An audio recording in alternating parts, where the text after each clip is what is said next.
மகிழ்வித்து மகிழ் பெண்களால் பெண்களுக்காக பெண்களை உருவாக்கிய தளம் மகிழ்வித்து மகிழ் குழுவிலிருந்து இந்துமதி ஆரோக்கியன். ஸோ இன்றைய தன்னம்பிக்கை வரிகள் தோல்வியை பற்றி.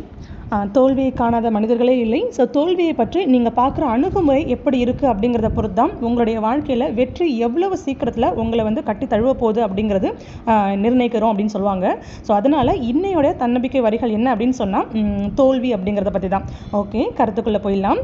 தோல்வி என்பது வீழ்ச்சி அல்ல, பலவீனத்தை சரி செய்ய ஒரு சந்தர்ப்பம்.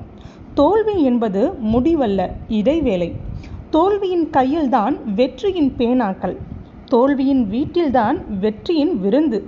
தோல்வி அடையாத ஒருவன் இதுவரை இருந்ததும் இல்லை. தோல்விகளோடு மட்டுமே ஒருவனும் இதுவரை இருந்ததும் இல்லை. தோல்வியை சந்திக்காத யாரையும் வெற்றி சந்திக்காது. தோல்வி ஒரு ஞானப்பால். இதில் புத்தி பெற்றவர்கள்தான் வெற்றி குவிக்கிறார்கள். முன்னணிக்கு வந்தவர்களின் பின்னணிகள் எல்லாமே தோல்வியின் தழும்புகளோடுதான் காட்சியளிக்கும். எந்த ஒரு சிறு தோல்வியையும் சந்திக்காத ஒருவன் எதுவுமே செய்யாமல் வீணாய் வாழ்கிறான். தோல்வி வரும்போதுதான் வெற்றி வரும். வெள்ளம் என்பது நதியை சுத்திகரிக்க இயற்கையின் அஸ்திரம்.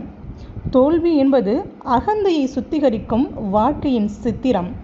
தோல்விக்கு இரண்டு காரணங்கள் தான். ஒன்று ஐக்கியமின்மை, அடுத்தது அலட்சியம். தோல்வி என்பது நம்பிக்கை இன்மையாலும் வரும், அதீத நம்பிக்கையாலும் வரும்.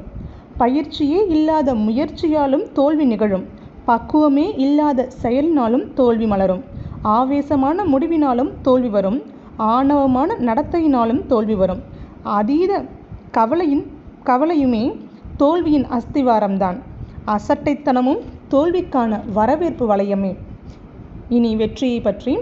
வெற்றி என்பது சூடாக வந்த தேநீர் என்றால், தோல்வி என்பது தேநீரை ருசிப்படுத்தும் பிஸ்கட்.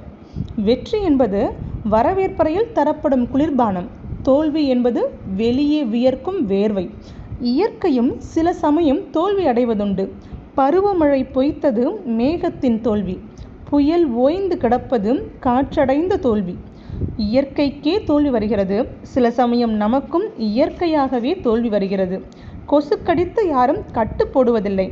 தோல்வி என்பதும் அப்படித்தான். என்ன, சில நேரம் பெரிய கொசுக்கள் கடித்துவிடும். தோல்வி என்பதனால் வீழ்ந்து கிடப்பவன் தோற்றவனாகிறான். தோல்வி வந்த பிறகு தெளிந்து நிற்பவன் கற்றவனாகிறான்.